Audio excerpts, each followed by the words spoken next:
هلو، عاملين ايه؟ اهلا بيكم في فيديو جديد. وحشتوني جدا جدا جدا. عايزه اقول لكم فيديو النهارده يعتبر اكتشاف. عايزه اقول لكم على موقع اكتشفته، وموبايل ابلكيشن بيعملوا لبس كل المقاسات اللي انتوا ممكن تتخيلوها، من اول اكس سمول لحد 4 اكس لارج. ودي بالنسبه لي حاجه حلوه جدا جدا، كواليتي رهيبه، السعر حلو جدا. فدي بالنسبه لي من الهيدن جيم او الحاجات اللي انا اكتشفتها الفتره الاخيره، عايزه اشاركها معاكم. وجبت من عندهم قطع. النهارده هنتكلم عن موقع وابلكيشن اسمه سايدر. فتعالوا اوريكم القطعه اللي انا جبتها من عندهم ونعمل لها كمان ستايلينج مع بعض. بجد انا مش عايزه ابالغ، بس فعلا دي من احلى المرات اللي انا جبت فيها قطع اونلاين. فتعالوا اوريكم الحاجات. وبالمناسبه الجاكيت الجينز ده من عندهم برضو. فتعالوا نشوف القطع مع بعض ونقارنها بصور الموقع ونديها ريت ونعملها ستايلينج. يلا بينا نبتدي. عايزه اقول لكم انا اصلا ما كنتش اعرفه، وعرفته عن طريق الصدفه. بس اكتشفت ان هو عليه حاجات بجد يا جماعه رهيبه. هما كمان لقيتهم دلوقتي كمان عاملين سيل اب تو 70%، علشان البلاك فرايداي والسايبر مانداي، والفتره دي فيها سيلز كتيره. عاملين سيلز حلوه جدا جدا، تقريبا كانت اي قطعه ب $14 تقريبا، حاجه كده. فبيعملوا نفس الديزاينات بتاعت البراندز اللي هي غاليه جدا، ونفس الديزاينات بتاعت زارا بالظبط. هتلاقوها هي بأقل من ربع سعرها. اول حاجه جبتها من عندهم هي الجامب سوت ده القطن. ده عارفين جامب سوت زي التريننج سوتس بالظبط. جامب سوت كده تلبس حته واحده على طول بسرعه، قطن ولونه جراي، بيجي بالشكل ده، وبيكون في سوسته هنا من عند الوسط. انا جبته مقاس واسع بصراحه شويه، في جيب من الجنب جبته واسع علشان يكون اوفر سايز شويه. فانا اجيب الحاجه واسعه وضيقها احسن ما اجيبها ضيقه وتطلع تطلع صعبه. وخلي بالكم كمان الجامب سوس لازم تجيبوها اوسع شويه من مقاسكم عشان ما تبقاش ضيقه. ولو انت طويله هاتيها اوسع شويه، لو طلعت يعني عشان الطول بتاعها يكون مناسب. لو طلعت واسعه قوي سهل ان هي تتضيق، لكن الطول صعب جدا ان هي لو طلعت قصيره ان انت تطوليها. اللي بعده وده جامب سوت جينز، وده للاسف جبته برضه واسع قوي قوي قوي. خامته حلوه جدا جدا على الحقيقه. بصوا الخامه بتاعته اصلا عامله ازاي، خامته حلوه جدا. عارفين الجينز اللي هو قيم التقيل قوي، بس هو ستايله واسع، وانا جبت مقاس واسع فهو واسع جدا ومحتاج يتضيق. بس هو ككواليتي وبيعجبني قوي. من الجنب فيه كده زي حركه كده هنا من الجنب. من الجامب سوت ده مش عارفه انا ايه حبي في الجامب سوتس الفتره دي، بس ده من احلى الحاجات اللي انا جبتها. خامته قطيفه وتقيله جدا، وبيجي هنا بزرار اسود من الجنب. واللي عجبني قوي فيهم طريقه الباكجينج بتاعتهم حلوه قوي. وبيجي معاها بتكون بالشكل ده، بيجي معاها تيكت كده لذيذ قوي، وبيجي معاها ازرار زياده. وعايزه اقول لكم كمان حاجه، ان هما بيوصلوا او بيعملوا شيبينج 120 او 130 دوله، فهم تقريبا بيوصلوا لكل دول العالم. اسعارهم حلوه جدا، وخصوصا في السيل، يعني استنوا السيل بتاعهم زي الفتره دي. اسعارهم في السيل حلوه جدا جدا، بتوصل 70 او 60% على كل حاجه، على كل القطع. فدي حاجه بالنسبه لي كويسه جدا. القطعه دي موجود منها، يعني كل القطع موجود منها من اكس سمول لحد 4 اكس لارج. فلو انت مثلا يعني كيرفي شويه، او مش بتلاقي مقاساتك، او نفسك في جامب سوت، او نفسك في ستايل معين او فساتين معينه، هم بالمناسبه عندهم لبس كتير قوي، او اللي هو لغير المحجبات شيك جدا جدا جدا.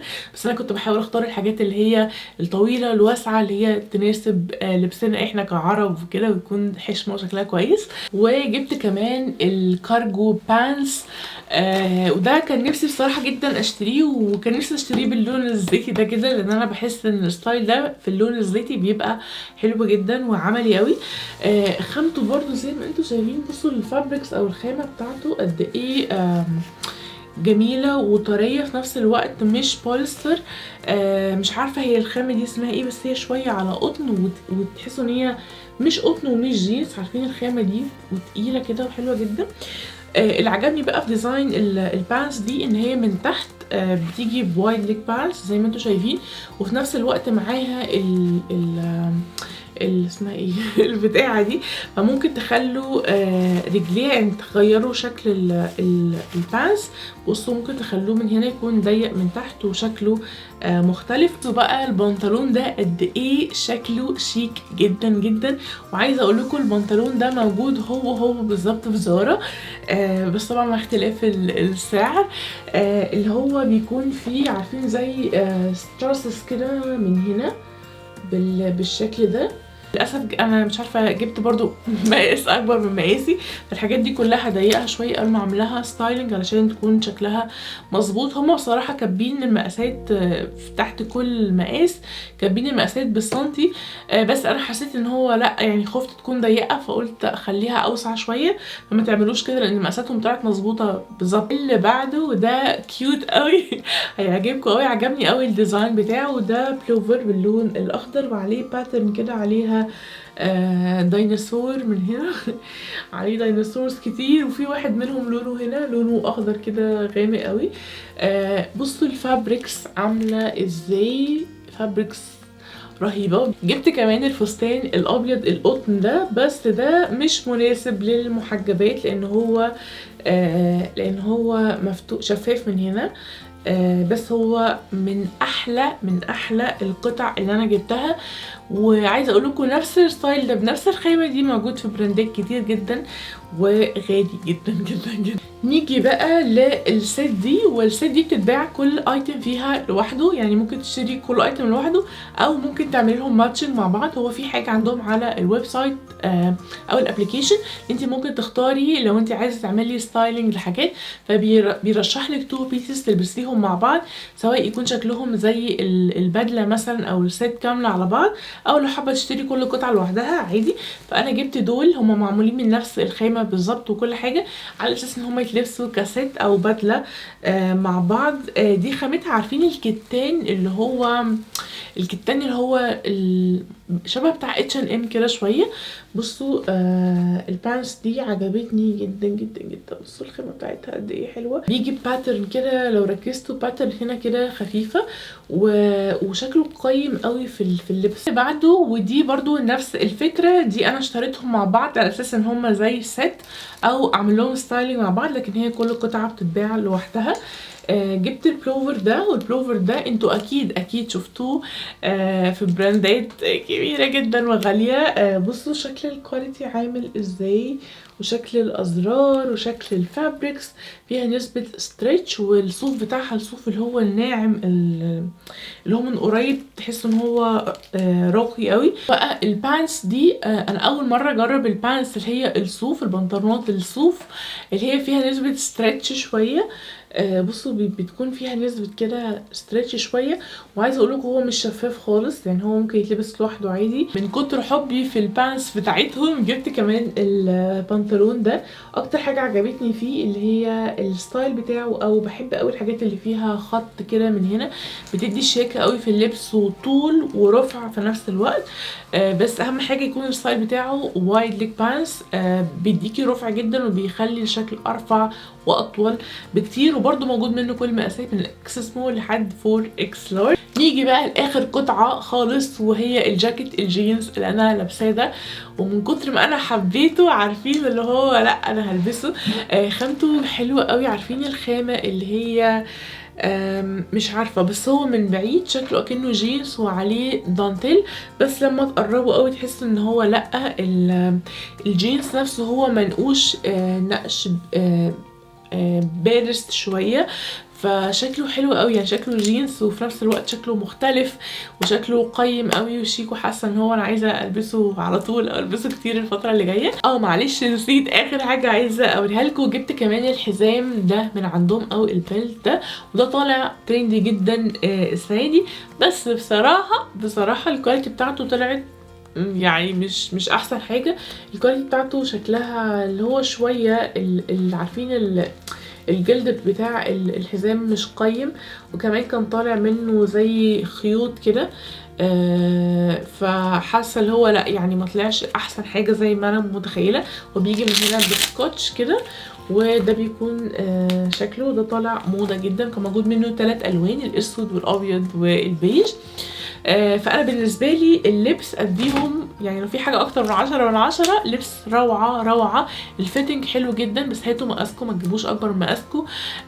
لكن الاكسسوارز مش عارفه يعني، دي الحاجه الوحيده اللي انا جربتها وطلعت مش احسن حاجه.